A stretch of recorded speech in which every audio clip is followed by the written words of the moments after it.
Thank you, it Craig. away. Thank you very much. Welcome to everyone. This is brief. We only have half an hour, so I just want to get right into it. You all know who Cathy Ashton is. There are probably 50 things I want to ask you and 100 things everyone wants to talk about. But I did want to give you first, I mean, you took this job, which was invented in a way in 2009. You're coming toward the end of a first term, which I think has one more year to go. I mean, what have you built? Could you explain to people? I think there's a lot of confusion. I mean, after Solana left, you took something under a new treaty. What have you produced? I mean, how many people? What's the budget? Where are you? Where am I? I think I'm in Brussels, but I'm never sure. No. The treaty, the Lisbon Treaty, tried to do something, I think, quite amazing, which was it said, you know, Europe does extremely well on economic issues by using its soft power, by working collaboratively. What about doing that on foreign policy? What about actually bringing together the way that Europe operates in the world into a cohesive thing? And any of you outside of the EU who've kind of dealt with Europe will know that trying to work your way through the different bits of the European Union can sometimes be a bit of a challenge. So what they did was take three different roles and turn them into one. Javier Solana was a high representative, there was a vice president role of the Commission, and there was a rotating presidency role. And the aid role. Well, there were other things attached, and I'll come on to that. But those three fundamental roles were brought together into one role called a High Representative Vice President. And the ambition was to bring together the external activities of the European Union to be coordinated, to function in a specific way. And I'll give you an example of that. When I was first looking at how we might approach our work with Somalia, I brought together in one room in Brussels the people who were working on the anti-piracy campaign, the military, the navy, different people from different parts of the defence world of the European Union, together with those working on how to support justice and the development of the government, together with those who were running the 30 development projects in Brussels. They were all based in Brussels and they had never sat together before. So the big change was to bring it all together. The service was transformed from being delegations dealing with specific Commission issues, development, aid, work on climate change, into being more like a foreign policy service. We have 140 delegations across the world. The budget is about $500 million. The context is it's 0.03% of the overall budget, before you think I'm spending too much money. And there's about 3,500 people who operate for us across the world. Because, I mean, one of the things that fascinates me is, given everyone talks about how big the European Union is, and it's bigger than the United States, and it has more people, and the economy is bigger, and it spends as much money on defense in some fashion or another, but it still feels very puny. It doesn't carry its weight, and you are supposed to be the foreign minister for this big pygmy. And why? I mean, why is there such a disconnect between the chest-beating economic power of the European Union, even in an age of austerity, and, you know, the focus of your office on basically side issues, small issues? Well, I don't agree with that analysis, because there were two things I said at the beginning which I think are still true. The first is that Europe should be judged by its impact on its own neighbourhood, south and east. A lot of the focus of our work is on supporting economically and politically the countries of our region. And we do that not just through my office, but actually through all of the foreign ministries of the European Union. Everything I do is done by unanimity in the Council. Therefore, we work together as a team. And the second thing I said was that we needed to develop our strategic relationships across the world with countries like, of course, the United States, like Russia and China, but also Brazil, India, South Africa, and the regional organizations who we increasingly work with, the Arab League, the Africa Union, and so on. that's where I think we can add value to what individual member states are doing. But let me ask you, let's say on Syria, I mean, it was a big debate.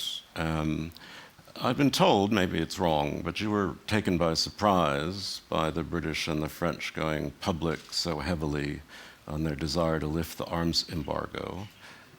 Is that the way Europe should be working? Did you read that in the media? I've been told it. Okay. No, look, the British and the French have made clear for a long time that this is an issue that they were most concerned with. And when the foreign ministers met on Monday, we were talking about Syria and talking, as you know, with Ahmad Brahimi, who came to visit us. So I wasn't surprised. And as you know, in the discussion that we had at the European Council yesterday, the decision was taken that this would go to the informal ministers' meeting on Friday. Again, nobody, and I can see a number of foreign ministers here, will be at all surprised that that's what we need to discuss. I mean, your position, as I understand it, is hesitant on the idea of adding more arms to Syria. Is that true? What I said at the Council was this, that any decision to lift an arms embargo, you need to consider the implications of that in a number of different ways. The ambition that everybody holds is to stop this killing, end the war, for Assad to leave, and for a new government to come in that's going to be representative and respectful of its people. The question is, how do we do it? And in the end, you always need a political process, whatever else you might do. So what I said yesterday was, before we make that decision, we have to work through very carefully the best understanding we can have of what would be the implications. Would putting more weapons into the field make it more or less likely that others will do the same? What would be the response of Assad based on what we know about his response so far? Right. Would it stop people being killed, or would it kill people faster? Yeah, because I mean, all of those the French issues. and British are arguing that shifting the balance at this moment would produce in Assad a more of a willingness to negotiate, but you're not convinced by that argument. Well, I think we have to think about that very carefully, and we also have to consult other people, you know, because the political work that's going on by Mr. Brahimi and also by Sheikh Moaz al-Khatib, which is about trying to get some form of dialogue moving, they need to also be consulted about what they think, because what we've got to make sure of is anything we do does not make that harder. Can I ask you, I mean, the Americans are saying Assad has to go, will go. You know, it's almost like a prayer. But what happens the day after Assad goes? Are you planning on what the EU should be doing for Syria, with Syria, for that day? Well, we are, but essentially it's also for the Syrian people to be planning that. And when I first met with Sheikh Moaz al-Khatib and with the opposition coalition, in all the meetings we've had with them, which have been very many, it's been about helping them work out what this roadmap, if you like, has got to be. How do you get from here through a transition, which will be messy, inevitably, into a process that can let people decide for themselves what they want to see from their own government. And they've started to do quite a lot of work on thinking that through. They're being helped by many people in this room, by many governments, by many individuals to do it. Because just as we've talked about before, in other situations, you don't want the vacuum, because into the vacuum can come the kind of chaos that could be even worse. One other big topic that is very edgy these days, you're very intricately involved with, is the Iran talks, and we've seen each other there. And talking to the political directors, they all give you very high marks on your handling of these talks. But are you afraid they're a kind of fig leaf for something else? I mean, are they a sideshow, really, to Iran's efforts, which it denies, of course, to build a bomb, and a way of buying time? Because it seems to me that the West doesn't want to come to the decision point either, because if these negotiations fail, the question becomes, then what? Well, you know, the mandate we were given by the Security Council was to try and find a diplomatic solution to the concerns that the international community has about what Iran is doing. I take that mandate incredibly seriously, and that means we have to be determined and creative in our discussions with Iran to absolutely try to work through all of the ways in which we can persuade them to show that they mean what they say, which is that they want a civil program and not a nuclear weapons program. And you know very well with Iran that that means building a level of communication, you might argue a level of trust, so that you can have those detailed discussions. When I first started to lead these negotiations, we weren't really discussing the subject. Now we discuss the subject in detail. We have the slideshow presentations. We have a real discussion about the issues, both when the technical level discussions take place and the political level discussions. I mean, experts are about to meet in Istanbul, and then we'll have a better idea. But do you have, I mean, you know, to some degree, the P5+1, EU3+3 have made a couple considerable concessions in their offer for this round, which is not to dismantle Fordo and to allow them to keep some 20% enriched uranium. And they seem to be being very careful to keep underneath the key red line of 240 kilograms of enriched. But do you have the sense they're really engaging this time, or is that left to be seen? I mean, when you listen to Jalili, you can't tell between the lectures about Iranian history and... Well, we don't get lectures now. And I worked it out, I think, 27 hours in bilaterals with Dr. Jalili, so I know him a little bit. And he doesn't do the lectures. You know, there is a history which, as in any discussion, is always present. But nonetheless, we now talk about these issues. It remains to be seen. Look, I'm determined to do my best with the support of the political directors and Helga, who leads a lot of this work, who's sitting over there, to do everything we possibly can to make this work. And that means not making concessions, I wouldn't put it that way, but actually thinking through what is it that could make a difference. He said, what we're discussing now is not the end package, it's the first confidence-building measure. Well, that's right, and it's a long way from where they need to be. Of course, but if we can do that, built into that is also the possibility of a time frame. I mean, Obama just said there's another year, so he seems to be wanting to push the clock back farther, so maybe that gives you more time. Lots of assessments are being made about what could happen when, and I've heard lots of different time frames. We have to stick to the job we've been given, which is to show all of you that we really did work extremely hard, that we came up with ideas, that we listened to what Iran was saying, and that we moved the issue forward. But can I mean, in a way, in that role, you are acting as an honest broker and a chairperson of a group of nations. And in this job, in a sense, you're doing the same. And cruelly, one would say it's a kind of maître d' job. I mean, does that frustrate? Shouldn't it be more? I mean, you're the foreign minister of the European Union. What do you want the European Union to be? I mean, can't you use your bully pulpit actually to stand up and speak for the Union? Something some critics say you seem utterly reluctant to do. No, well, that's not true. I think, look, there are 2 or 3 different aspects to what we do. The first is developing the policy of the Union is, as I've said, a process of unanimity between the ministers. I chair the Foreign Affairs Council in foreign ministers, defence ministers and development ministers format.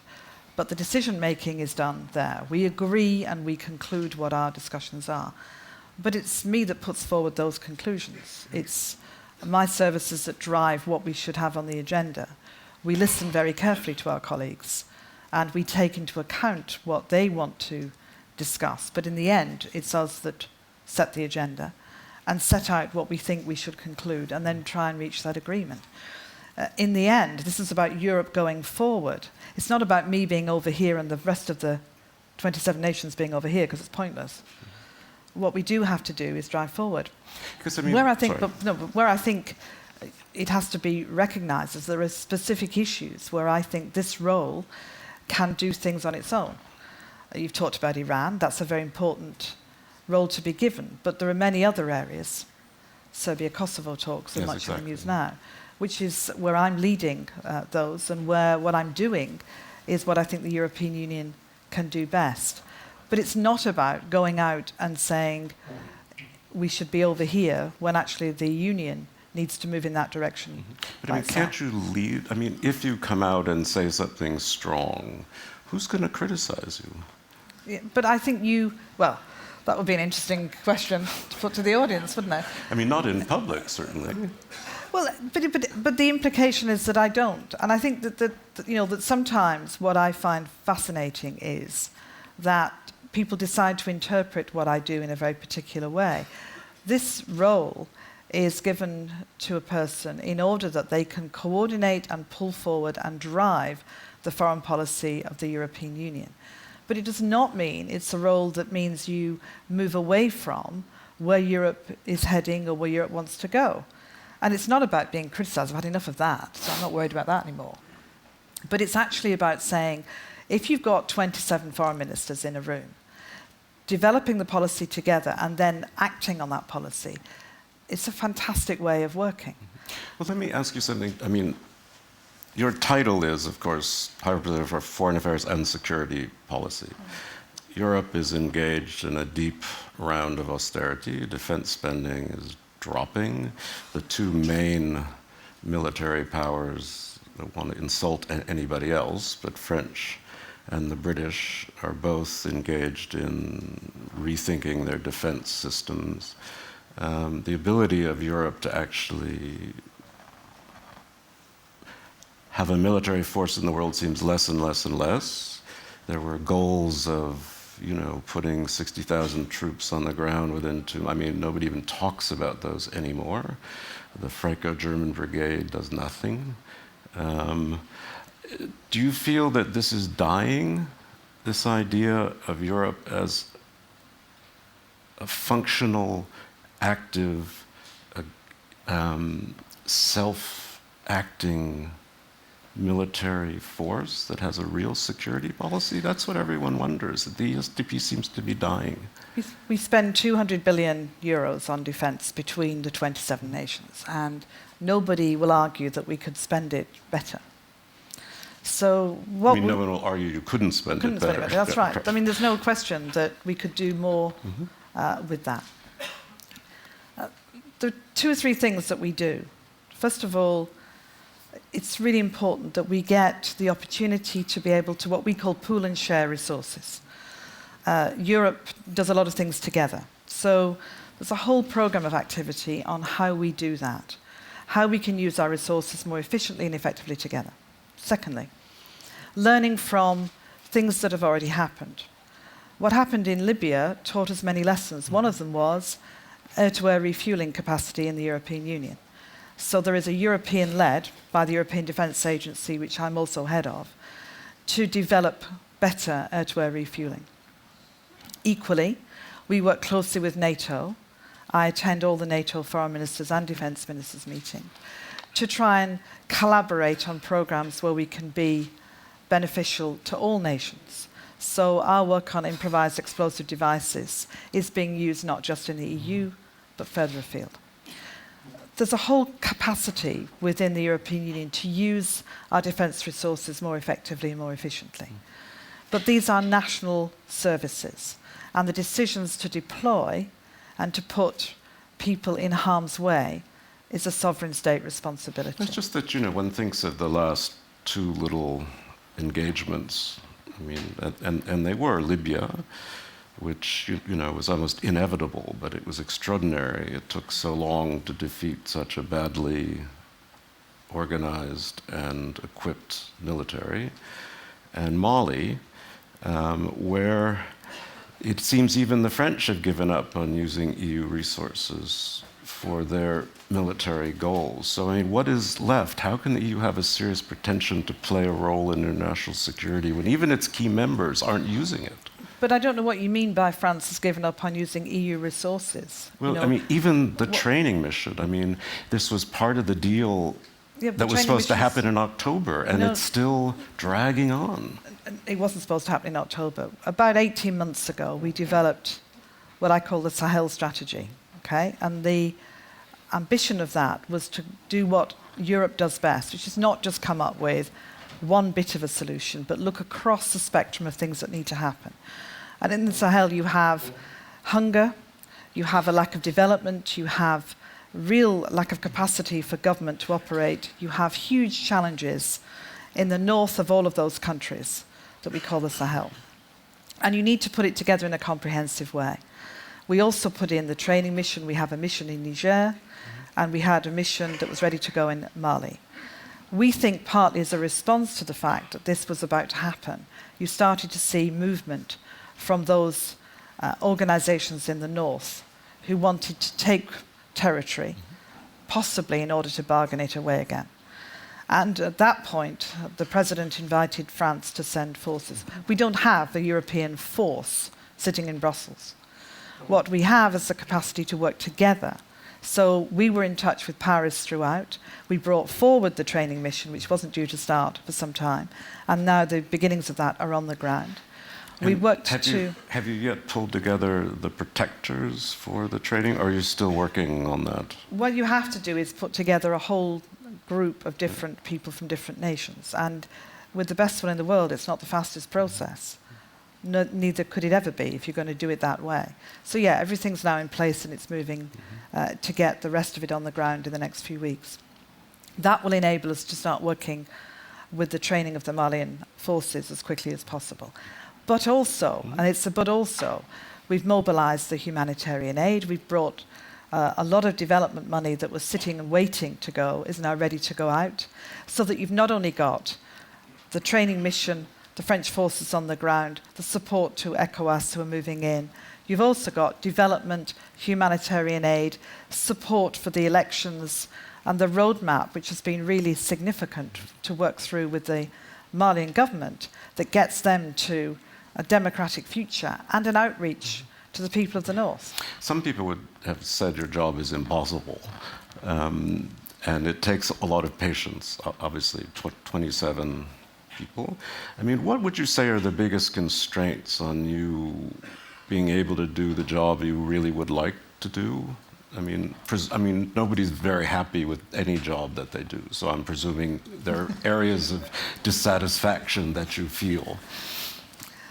I think the biggest challenge is that if you could have chosen a time to create a brand new service that has an enormous focus on its neighbourhood, you probably wouldn't have chosen a time when austerity has hit the European Union, when budgets are so tight, and when so much is happening in the neighbourhood at the same time. And I've often described it as trying to fly a plane while you're building the wings at the same time. You know, even moving people from 8 buildings into one, choosing the carpets and the curtains. Getting deputies. Well, Budgets. yeah, but deputies is not the problem people think it is. Actually, I have 27 foreign ministers who work as a team and who are often out in the field, not just representing their own country, but working together. So it's not unusual to see 2 or 3 foreign ministers going out together, and they also represent the union. We have the rotating presidency that undertakes other issues, not foreign policy, but they're always willing to take on lots of meetings. We have commissioners. Stefan Fuller, who does the neighbourhood work, often represents me, as well as the senior team that I've got in the ES itself. So it's not the issue that perhaps people thought it was at the beginning, in my view. Right. You can argue we should have them formally, and that would make a difference. But we've managed to find lots of informal ways of doing it. But the biggest challenge is the times we live in, and the fact that things change every day, and we're always trying to, in a sense, respond as effectively as we can. I mean, you're also vice president of the Commission, and certainly in the beginning, you may disagree, most people felt the Commission was trying to cut your wings or not let you grow any. Was that a mistake? Should you still be a vice president of the Commission? Does it get in the way? And has that relationship improved, or is it still difficult? Well, I was nominated for this job by Jose Manuel Barroso originally, and then supported by member states. So he's always been a hugely supportive president. Slightly jealous one, though. No, I don't think so. Well, why would he be jealous? Blimey. No, I don't think he's jealous at all. And I think he really wants this to succeed. But, you know, when you create something new, and the External Action Service is one line in a treaty, you have to find ways of making it work, because from the Commission side, there are lots of things that they want to work through with us about how we do something. From the Council side, they may take a different view. And, you know, setting up what's called the political decision to make this happen, I had to get unanimity in the Council. I had to get the Commission completely on side. So that's 27 foreign ministers, 26 other commissioners, and the Parliament, because I also have to appear before the Parliament. So you have different institutions. And in anything that's created, there are different views and different priorities. So people have aspirations for what you're going to do from their point of view, which you may not meet. What I'm hoping to do is take at least one or two questions from the audience, but my only real question before I do that, because I want people to think about what they want to ask, is in the beginning, one had the feeling that countries were willing to give some sense of their sovereignty up for this greater goal of a foreign service. My impression is that's reversed again. Well, I don't see it in that way. I think the most important thing is that this is about when you bring together the sovereignty. It's not about losing it. And I think sometimes there's a misunderstanding about what this could be, at least in the beginning. You know, the real test of whether this new treaty and this new role and this new way of working is successful is further down the road, because we're only at the very, very beginning of it. I see it much more about people coming together and agreeing how to operate. It doesn't mean they lose their individuality. And if you've met the 27 foreign ministers, they're all individuals. Yeah. And they're not shrinking violets, in my experience, generally. No. Question, anyone in the back? Wait for the microphone, and please identify yourself. Thanks. Good morning, I'm Patrizia Antonini from ANSA Press Agency. I have a question about the increasing diplomatic crisis we're having between Italy and India. And I wanted to ask the Commissioner if the EU thinks to play a role in helping to negotiate and find a solution to this. The particular thing you're referring to is the case of the Marines who have returned to Italy. Italy is in discussion with India about how to move forward. For reasons that will be very obvious, I'm going to say very little about this. We are in touch with the Italian government. We're in touch with the Italian ambassador in India through our ambassador, who is keeping in touch with this issue. But I'm really not going to comment on it right now, because, as you will appreciate, there are some ongoing discussions between Italy and India that we need to see how they work out. Okay, let's go to this gentleman here, if that's possible. And then Larry Norman in the back. I think that's all I have time for. Go ahead, but please be brief. Lady Ashton, my name is Marcos Freitas from Brazil. My question was as a quick one. With this idea of having a two-speed Europe when it comes to economic integration, how will it affect the foreign policy being worked by one body? And second, what do you think will be your legacy in the future? Easy questions. I don't believe in a two-speed Europe. For foreign policy, I think we have a huge amount to offer from the experiences that we've had. And one of the things that's very interesting, and it's true in my discussions in Brazil too, that people are very interested in how Europe is working through this very difficult economic time and sticking together. We have our debates quite often very vocally, very openly, because we're all democracies, and that's what we do. And sometimes that's interpreted as being hostility to each other. It's not. It's about working through something that's been very challenging. But we've stuck together. And I know many countries have been very pleased to see that and very interested. My legacy will be the foundations of the External Action Service and the beginnings of what this role can be. It will grow and develop in ways I can only dream of or imagine in the future. But I hope what they'll have is a solid service, 140 delegations, and I believe quite a lot of respect across the world. Larry? Lawrence Norman from the Wall Street Journal. You mentioned Serbia, Kosovo. There's been a flurry of meetings. You've been to Pristina. They've come here. How close are we to a breakthrough, do you think, in the ties between the two? Do you expect something to happen significant? I think they're meeting on Wednesday. And on this issue of legacy, what kind of characteristics would you like to see your successor have? Well, I'm not going to answer the second question. My successor will be chosen, I'm sure, very well, and they will have 100% of my support for the rest of time.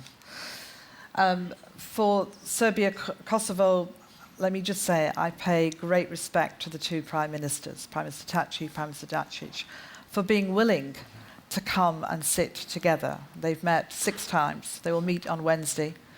You're right, I've been to Pristina and to Belgrade. I think it is possible for them to reach an agreement. Whether they will or not will depend on whether we can find a way through some of the difficult problems they have. But I've met with members of the government, and in Pristina I met with the opposition parties. And there is, I think, a genuine willingness to achieve this, and I'll do my very best to see if we can. Do you want a second term? There's no possibility of having a second term, and it needs to go to someone else next. I think it will have been a great privilege to have served in this role, but it's quite hard, and there's a lot of travel and a lot of sitting on planes. My dear friend Hillary Clinton and I talked about this a few times. It is exhausting at times, and I think in any event, you lay the foundations, but there are people who can do things with this that probably I couldn't do. So it would be good to hand it over. I just want to ask you one last thing, because we really are running out of time. It's a little bit special pleading, but Richard Holbrooke, who was a man of many qualities, most of them good, was wonderful at using the press. Its relations with the press were sometimes complicated, but he always understood they were part of his job, that they were an intricate part of his diplomacy, of his effort to win arguments. You seem shy of the press. I mean, you don't give briefings, you don't give off-the-record briefings. Why?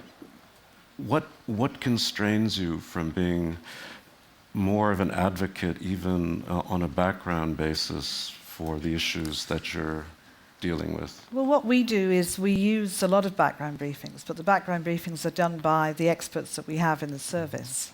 And we try and make sure that the briefings I do are on the record, because that way we get across the messages we want to do.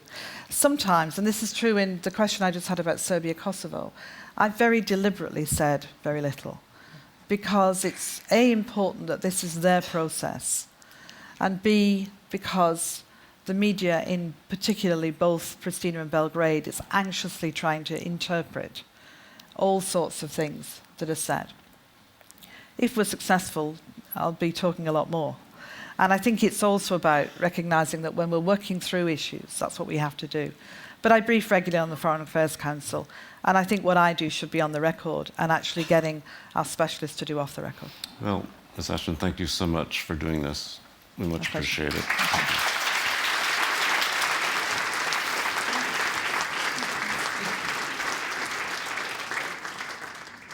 Ladies and gentlemen, please welcome Mr. Andrew Small.